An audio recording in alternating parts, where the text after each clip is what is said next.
सो मेरा नाम दीपक है।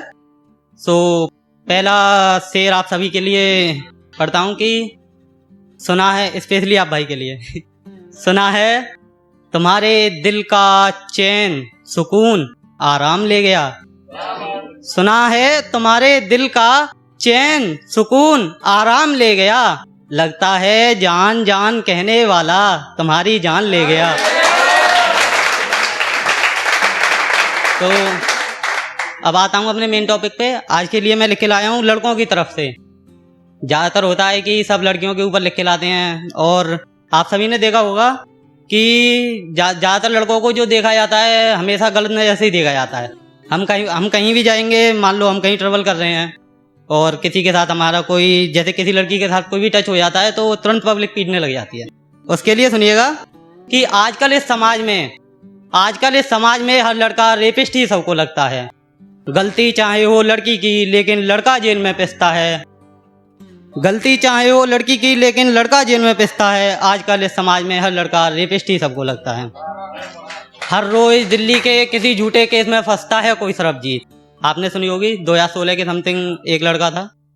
तो हर रोज दिल्ली के झूठे केस में फंसता है कोई सरबजीत, तो कहीं लखनऊ में कैब वाला पिटता है। गलती चाहे हो लड़की की लेकिन लड़का जेल में पिसता है। और ये कुछ लाइनें हैं लड़कियों के लिए, अगर इसमें कुछ गलती हो तो माफ़ करना।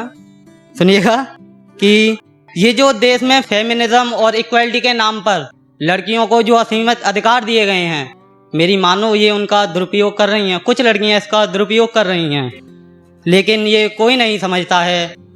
आजकल इस समाज में हर लड़का रेपिस्ट ही सबको लगता है। और सब लड़कियों को हम तो मानते हैं सरस्वती, सब लड़कियों को हम तो मानते हैं सरस्वती, लेकिन ना जाने क्यों इनको हमें एक दुर्योधन सा दिखता है। और आजकल इस समाज में हर लड़का रेपिस्ट ही सबको लगता है।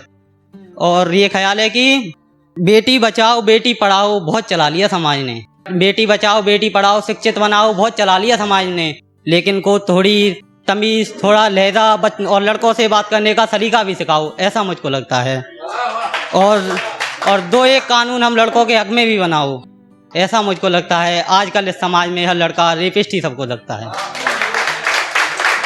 तो और ये एक और गज़ल की कुछ लाइनें हैं, ये मैंने वृद्धाश्रम के ऊपर लिखा था। तो मेरा नज़रिया है, जैसे ही सब बोलते हैं कि लड़के ने वृद्धाश्रम, अपने माँ बाप को वृद्धाश्रम छोड़ाया, लेकिन मेरा नज़रिया है कि पीछे की सच्चाई कुछ और है, कहानी कुछ और है। तो उसके ऊपर पढ़ता हूँ कि सब कहते हैं लड़के ने बड़े होते ही अपने माँ बाप को चौराहे पर ला फेंका। सब कहते हैं लड़के ने बड़े होते ही अपने माँ बाप को चौराहे पर ला फेंका। ना उनकी एक सुनी ना बुढ़ापा देखा, ना उनकी एक सुनी ना बुढ़ापा देखा।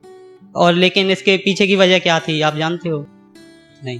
तो उसकी पीछे की वजह थी उसकी घरवाली। मतलब कहानी तो सुन ली लेकिन उसके असली कलाकार को नहीं देखा। सब कहते हैं लड़के ने बड़े होते ही अपने माँ बाप को चौराहे पर ला फेंका। और अक्सर लड़कियां कहती हैं कि हम लड़कों से बेहतर अपने माँ बाप का ख्याल रख सकते हैं। अक्सर लड़कियां कहती हैं कि हम लड़कों से बेहतर अपने माँ बाप का ख्याल रख सकते हैं, लेकिन मैंने तो कभी किसी लड़की को वृद्धाश्रम से अपने माँ बाप को घर ले जाते नहीं देखा। सब कहते हैं कि शुक्रिया। सब कहते हैं कि लड़का बहुत नालायक था, बड़े होते ही अपने माँ बाप को चौराहे पर ला फेंका। और अक्सर ये सिलसिला शादी के बाद ही शुरू होता है। अक्सर ये सिलसिला शादी के बाद ही शुरू होता है। मतलब समझ रहे हो कि बस कहानी सुन ली और असली कलाकार को नहीं देखा। यानी उस कहानी के छोटे से कलाकार उस लड़के को तो बदनाम कर दिया सबने, लेकिन उस कहानी की असली कलाकार, रचनाकार, उस सूत्रधार को नहीं देखा। सब कहते हैं लड़का बड़ा नालायक था, बड़े होते ही अपने माँ बाप को चौराहे पर ला फेंका।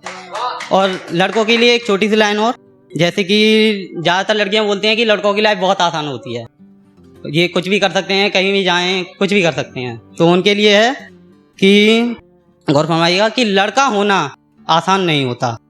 लड़का होना आसान नहीं होता। आधी उम्र जिम्मेदारियां समझने में लग जाती हैं तो आधी उन्हें निभाने में। कुछ निकल जाते हैं कमाने अकेले तो कुछ काफिलाने में। और हम लड़कों ने भी बहुत कुछ खोया होता है जनाब, लेकिन कभी बताते नहीं महफिलाने में। हम मुस्कुरा तो लेते हैं हर कहीं, लेकिन कभी मज़ा नहीं आता उस मुस्कुराने में। हम भी बताना चाहते हैं अपना हाले दिल, हम भी बताना चाहते हैं अपना हाले दिल, लेकिन कभी बता नहीं पाते महफिलाने में। कभी दिल घर की जिम्मेदारियों के तले दबता है तो कभी सपनों के, कभी दिल घर की जिम्मेदारियों के तले दबता है तो कभी सपनों के। और कभी कभी अपनी जिम्मेदारियों के बारे में सोच सोच हम पूरी रात सोते नहीं। और कभी रोना भी आए तो लोग कह देते हैं कि तुम लड़के हो, और लड़के कभी रोते नहीं। शुक्रिया। और लास्ट लाइनें हैं, गौर फरमाइएगा कि जो चीज़ दिल को सबसे अजीज हो, जो चीज़ दिल को सबसे अजीज हो वो कभी मिलती ही नहीं या फिर खो देते हैं। हम लड़के हैं जनाब, अगर कोई दिल से लाकर दिल की दिल से पूछे तो हम रो देते हैं। धन्यवाद।